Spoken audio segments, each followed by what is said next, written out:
when we meet experience at every level, at the conceptual level, at the emotional level, at the energetic level, and at levels that we can't even describe. Also at the visual level, at the auditory level, at the sensation level. When we meet experience fully, however that happens, and there's a lot of ways that can happen. It can happen by chance, by luck, by tragedy, by practice, by taking the backward step, perhaps. But when we do this, when this act of meeting everything that arises and everything that does not arise, then there is no practice in a very real way. I say something like this with caution because it's easy to grab something like that too early in your unbinding process and just use it for more avoidance. And the avoidant tone of the human psyche it's got a lot of momentum to it. It's a simple process. It's not complicated. It doesn't have a lot of parts. It's not actually hard to figure out, but it has a lot of momentum. And it knows how to use the emotional system in a way to keep itself intact, let's say.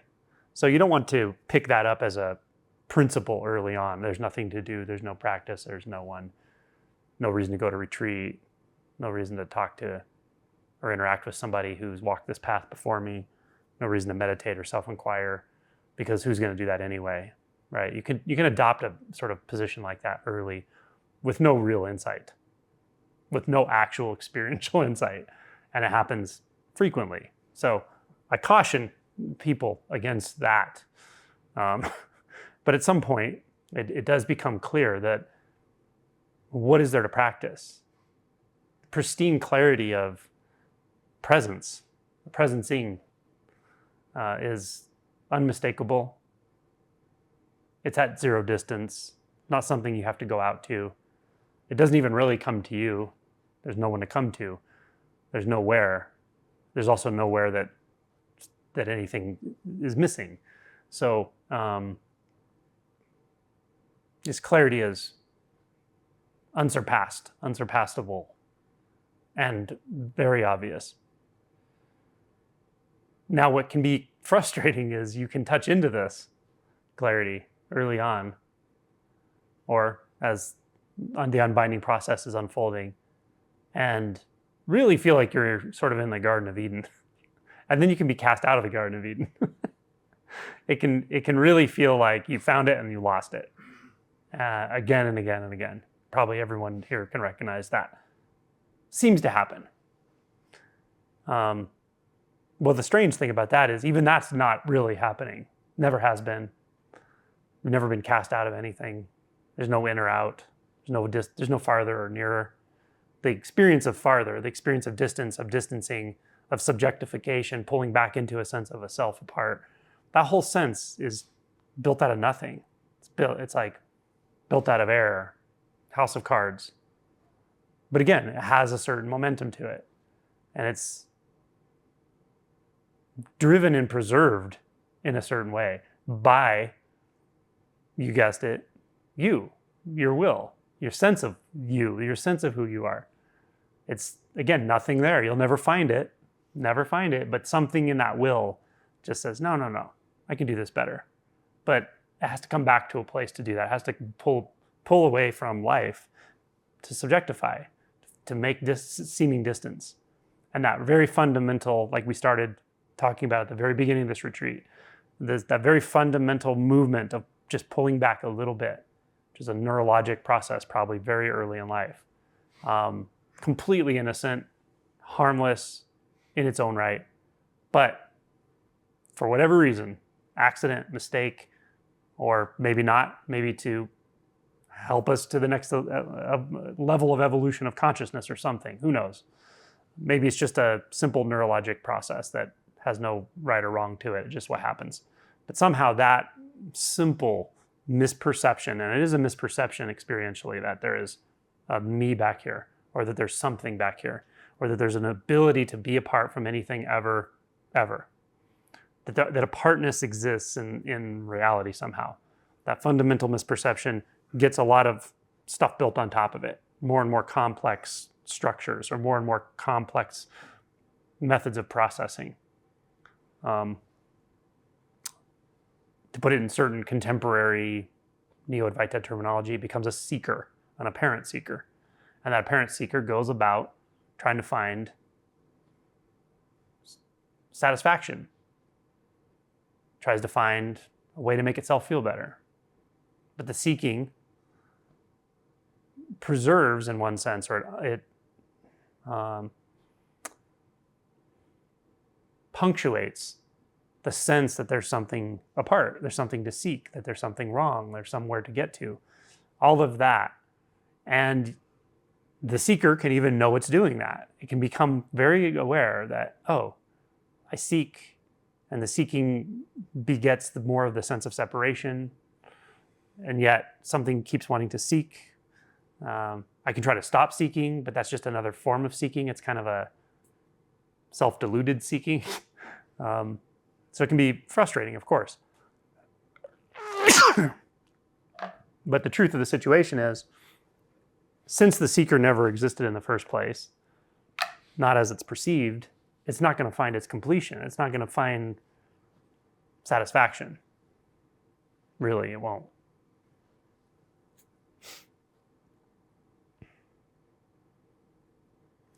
But in my opinion, it doesn't mean that there's not skillful means that can be brought to bear for the seeker. You can actually direct the seeking in certain ways, through a koan or through self-inquiry, that is very skillful and can dispel various levels of that hierarchy of illusions that cause the quote-unquote problem of being a human or being a suffering human.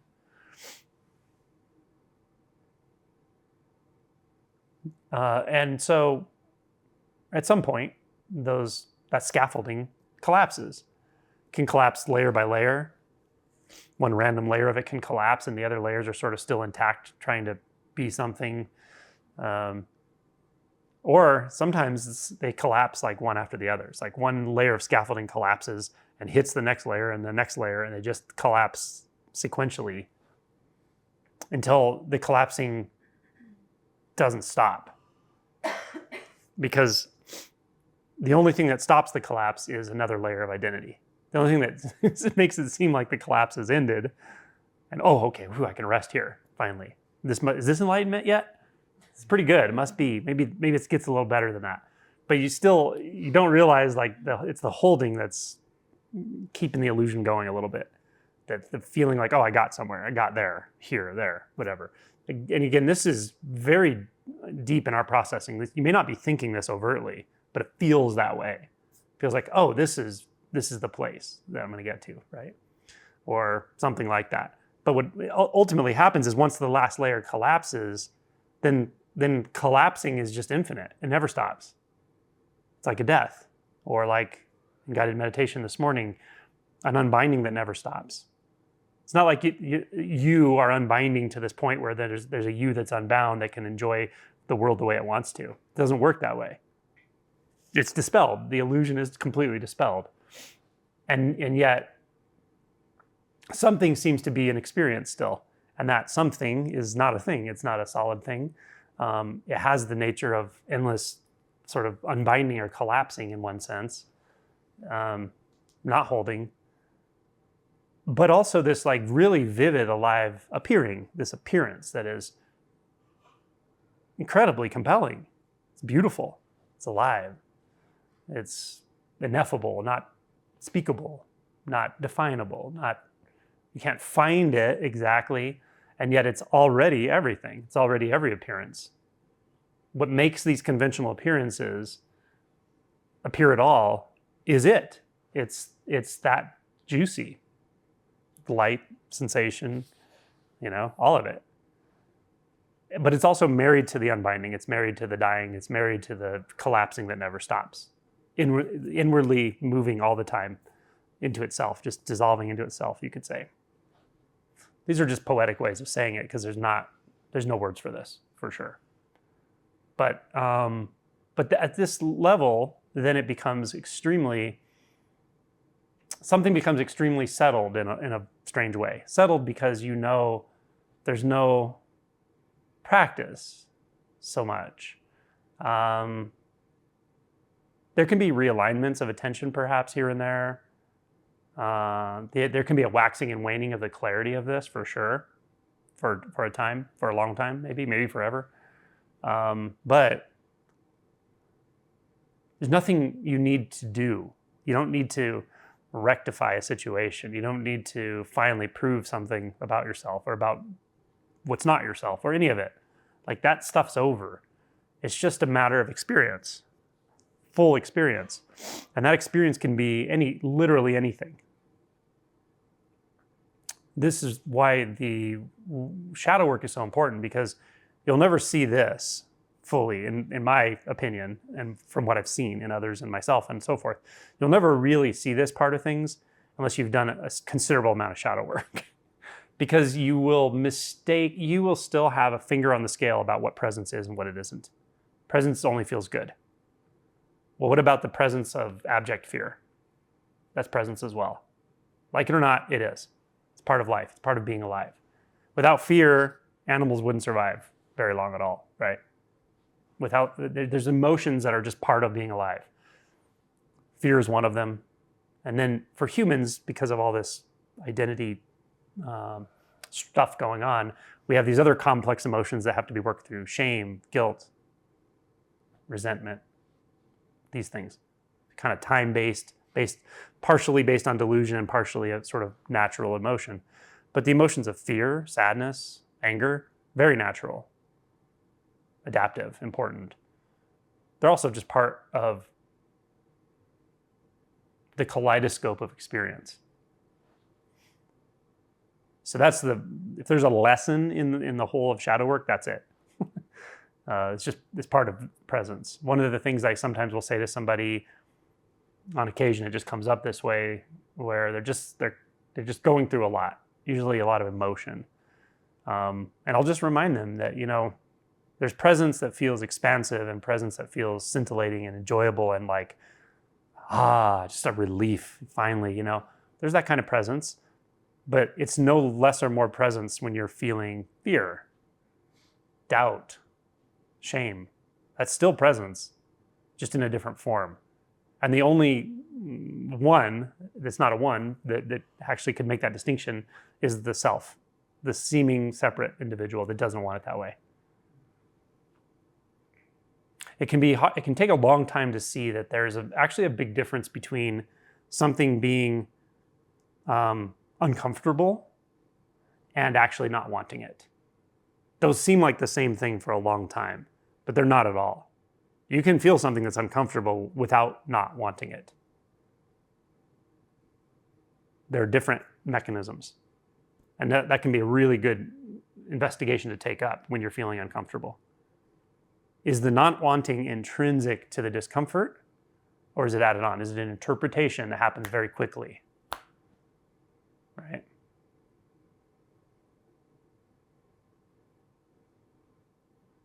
I was at the store buying bread for French toast, I guess, today. Someone getting French toast today? Tomorrow? I don't know. It's French toast in your future, apparently. But there was a kid who was having a meltdown. Don't tell my secret. Oh. There was a kid having a meltdown, and the mom was not managing it super well, I don't think. The girl was just overwhelmed with emotion, and like, I kind of wanted to just like nudge the mom and just go, just give her a hug, like just grab her. She's losing it.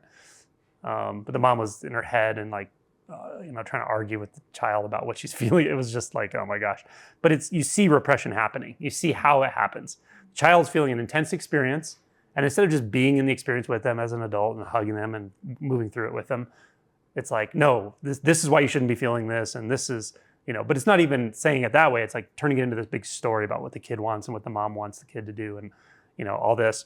So you can see quickly how that happens, like early in life, where we're taught when you feel an intense emotion, that's undesirable. You should not want that, right? Why? Because when you feel that way, when you act that way, whatever, mom, dad, criticize you, shame you, shut you down, maybe ignore you, who knows, whatever their dysfunctional coping mechanisms are, right? So that you can see why we believe that because something's uncomfortable, I should not want it. It's not wantable. It's a negative emotion versus a positive emotion, right? Don't you feel sorry for those emotions that everyone's calling negative all the time? It's like when you're a kid and everyone calls you the bad kid or something, the dirty kid. Like, imagine what that does to your psyche, right? Every child experiences sadness. Every child experiences fear. Every child experiences anger. These are normal. I would hazard to guess a very small percentage of parents really can support a child through that without adding delusion to the system. Very few probably can. I'm sure there are some that can, and I would love to interview them about how they got that way. But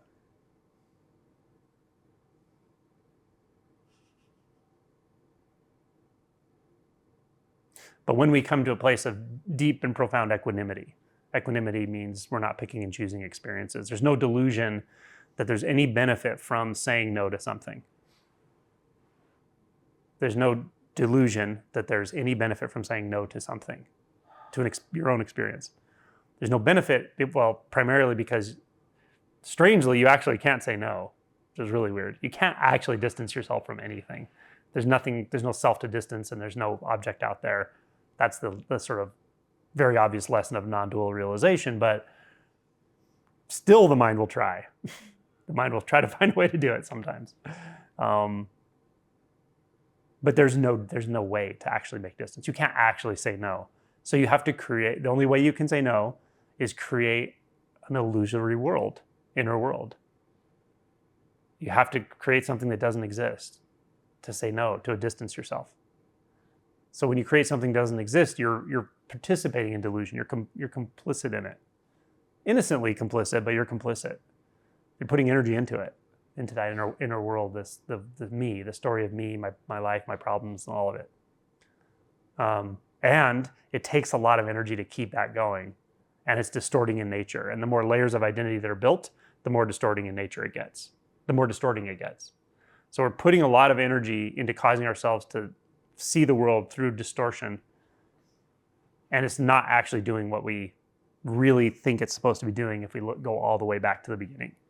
We think it's supposed to protect us from something or distance us from the truth of reality. There's no way to distance yourself from the truth of reality. You're a bag of flesh that's going to die. End of story. There's not much more to it. All your beliefs, everything you've worked for, all of your knowledge, all of your realizations, all of that is going to die with you in a pretty short time. Not being mean, I'm just being honest. And it is so beautiful. It's really beautiful when you see it for what it is. But when you avoid it, hide from it, live in the mind pretending it's not going to happen, or just avoiding thinking about the truth that it is going to happen, like the documentary we saw the other night, the Grief Walker. It's a different way of living. Everything has its place, including this body and this mind. It has its place in the cosmos, and it's just a momentary blip, and it's gone, just like everything. It's so beautiful, so lovely, right?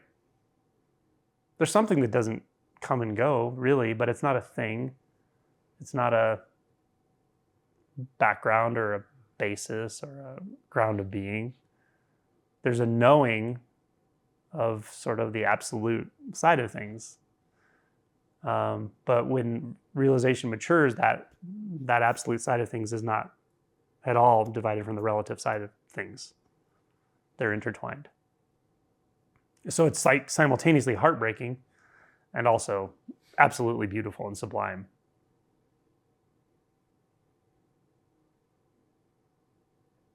Life just as it is, without illusions, delusions.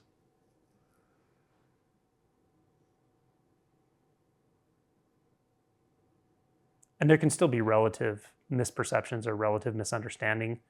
You will never have all the knowledge, all the relative knowledge in the world. It's not going to happen. You can still misjudge things, but you have a far better chance of judging things properly in the relative when you've dispelled the fundamental illusion in the, let's call it the absolute sense, the sense of the self. What's what? The inward journey.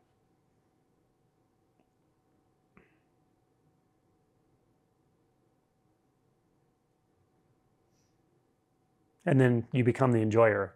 The conventional you is the enjoyer of experience. Then it's just a matter of how deeply can you enjoy experience? How willing are you to be surprised? How willing are you to notice you don't really have control, even if you think you do at any given moment? Then it is all play.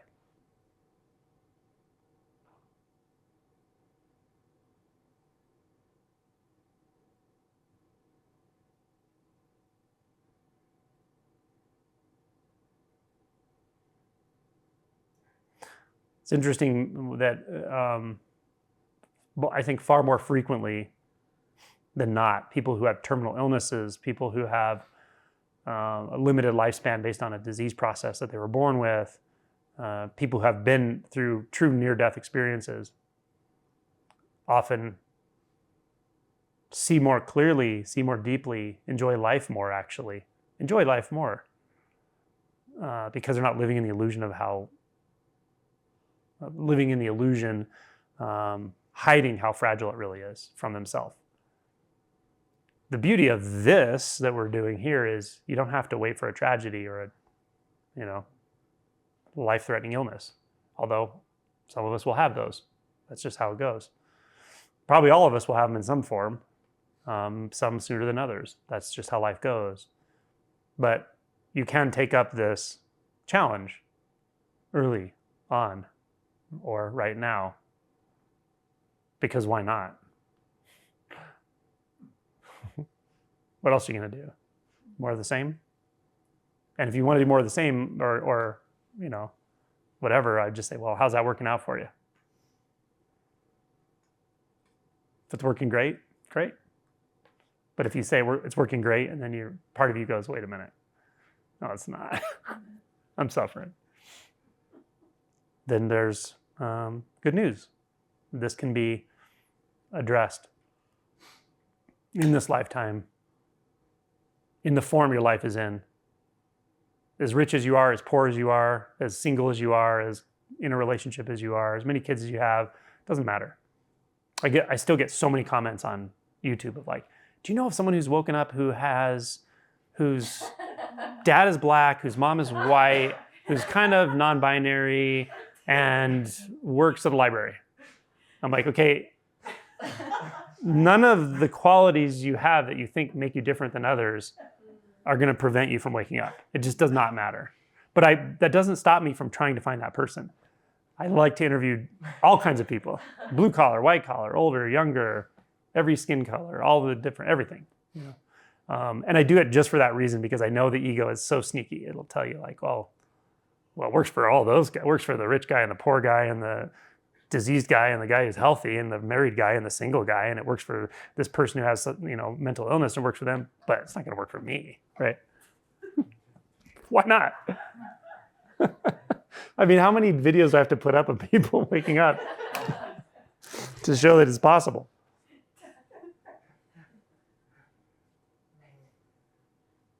So it's possible, of course, for you in this lifetime, but it's going to scare you.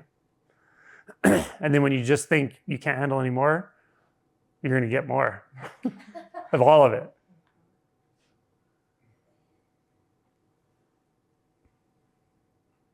So no matter how somebody's doing on this is maybe an aside, but no matter how somebody's doing on this journey, this process, call it a journey, call it no journey, call it whatever you want, no matter how somebody's doing, how long it's taking them, how messy it is for them, I have utmost admiration for them, because, like I said in my book, this is the ultimate adventure. This is the most transformation you will ever possibly come into contact with in this lifetime, and bar none. And anyone who goes through this knows that. It goes beyond. It gets big, and then it gets bigger. It takes you to places you can't even know are there until it takes you there. So I have respect for anyone going through this. Admiration. It's a crazy process in a lot of ways. Like, why would I, you can't get through this without a tremendous amount of self-doubt. Why am I doing this? What the hell is this? This is nuts. I'm sure 80% of the people in this room at some point in this week decided this is crazy. What the fuck are we doing here? I want out. Like, I'm going to get in my car and drive away. Oh God, I flew here. I'm going to go to the airport, calling an Uber, right? It happens. It happens to all of us, right? He pushes you beyond your ego boundaries. But it's great. So,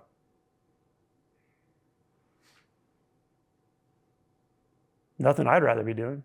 Chad? No. He always says it's my favorite thing. Right? It's crazy. It's disorienting. It's terrifying sometimes. It's sublime, sacred, all of it. But it's beyond, the key to all of this is it's going beyond you somehow. Beyond what you think your boundaries are, beyond what you think you understand about the world and yourself, beyond what you think your capacity to experience is. This is a deep one. It takes you beyond what you think your capacity to experience is. You'll feel like you're being pulled apart energetically sometimes. You can't prepare for that. But something knows the whole time that it's okay, and the reminders can be helpful. Many people have done this before you. Many matriarchs and patriarchs throughout centuries have sometimes, many times, most times dedicated their lives to this and become monastics in history. It's different now. The world is different now. You don't have to you didn't have to before, but at least in the traditions and the doctrine we have and the histories, these were monastics, people who left worldly possessions, worldly lives, wandered around, in mendicancy and all of it. It still happens now, but it's far more likely that you'll be a householder, someone who is married or does have relationships or does work or whatever, and still going through this fully. And you can. Everyone listening to this can take this all the way through.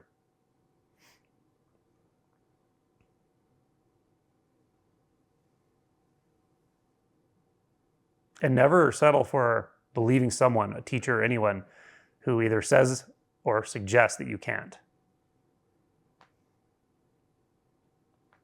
Keep looking, because you can. And there are people who will demonstrate that for you. Very ordinary people.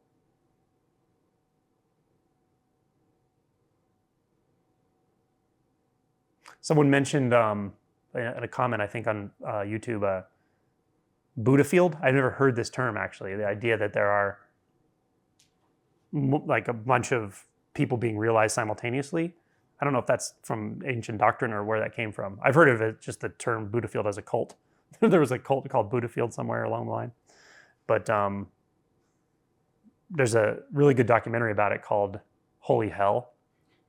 It was really a shit show. It's a really interesting one if you're interested in documentaries about cults. But anyway, the term obviously is older than that. And it was this idea of this like mutual awakening that propagates itself among very common people. That's certainly happening right now, for sure, which is awesome. You don't have to go worship a teacher. Worship an enlightened person and hope they throw you some spiritual bone and give you a little boost of Shakti. I'm not even saying that can't happen. I mean, it can, and the transmission does happen. But there are, without a doubt, many and maybe most big spiritual groups with one central leader, where there's a lot of built-in delusion about that's the enlightened one up there. We're all the audience, maybe someday I'll get a little bit of what they have, but I'm not them. I mean, they're an avatar. They're a living God. That's nonsense. We're going to end that in this generation, truly. Because the reason is not, I'm not picking on anybody, I'm just saying it leads to abuse of humans, of sincere spiritual seekers. They end up abused and, abused at worst, but at best wasting a lot of time. Or at worst, maybe going to jail for a few years. Something like that. I mean, worse than that happens. Worse than that happens to people. They get sexually abused. They get all their life savings taken away. They get talked into killing themselves, right? All kinds of weird stuff happens. It's totally unnecessary. This is available to everyone.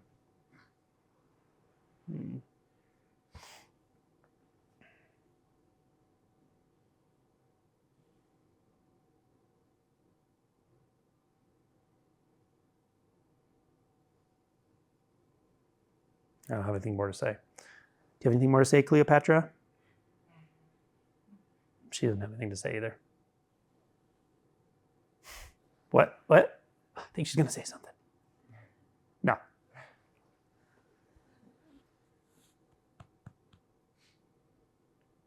Okay, we can ding out.